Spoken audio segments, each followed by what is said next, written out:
नमस्कार जय माँ शारदा सांग मैंने केमती अच्छे आपण मैंने आशा करुँच आपने भले थे मु पूरा बढ़िया सकाल सकाल आपने देखुवे कि सकाल मु ड्यूटी बाहरी आसी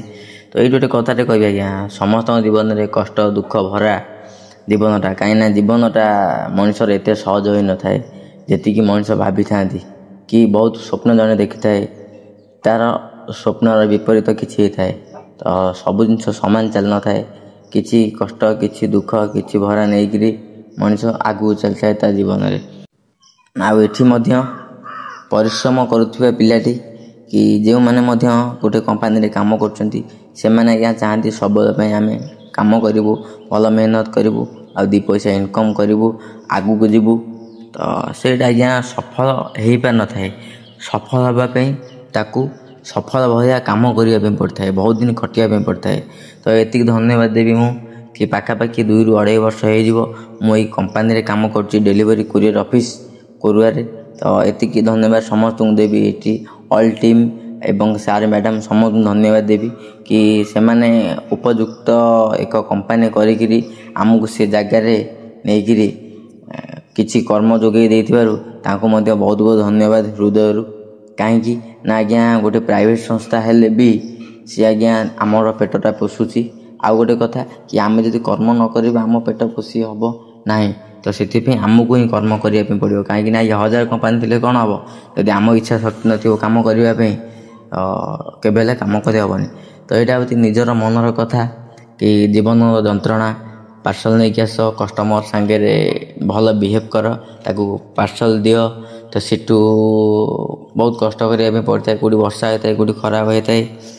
किसी भी लाइफ रहता है आज्ञा एत सहज जीवनटा न थाए कहीं डेलीवरी लाइफटा आज्ञा एत सहज नुहे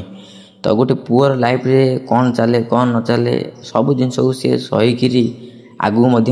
चली थाए तो एमती हूँ जिनस आठी कम कर प्रत्येकटी भाई माने समस्ते आज्ञा निज घर भाया आम ये चलू आउ द्वितीय कथा कि समस्त अभाव संसार कई आज्ञा ये सुख न था कहीं समस्त कांधरे गोटे दायित्व थाए कि निज घर तुलेवा हो जहाँ भी किसी तुलेवा हो समस्त निजर कांधरे दायित्व आउ कर्मर मूल्य भी आज्ञा से लोकटी बुझी थाए जी आज्ञा भोक उपास काम को आसी थाए कहीं ये सबू काम को आसुवा पिला ही सठिक समय खाई आसती तार किसी ग्यारेंटी न थाए कहीं कहार परिवार असुविधा अच्छी कहार निजर असुविधा अच्छी कौटी कहार डेरी जाती कथा कह डेरी कथा गोटे कथा मन पड़ा कि ऑफिस रे आमको जी सपोर्ट दिखती आमर भी 10 मिनट लेट हो गले अध घंटा लेट हो गले तो से बहुत बहुत धन्यवाद कहीं जे कौन सी संस्था हो आज्ञा टिके लेट हेले से मैंने अलाउ करते जाओ आम ऑफिस रे आमको से धैर्य धरिकी अलाउ करती 20 मिनट डेरी होगा तो ठीक अच्छे आम थी भल मंद थी तो ये जिन आज्ञा भल लगे जहाँ गोटे सबुठ बड़ कथा प्राइवेट संस्था आम कम कर घर पाखे आम कम कर पाखे रहीकि घर को समय देकर 2-4 घंटा 5 घंटा कम करी मासक 10 ରୁ 15,000 टका इनकम करवाटा आज्ञा किसी सहज कथा नुहे डेलीवरी लाइफ रे कहीं डेलीवरी लाइफटा आज्ञा बहुत स्ट्रगल लाइफ तो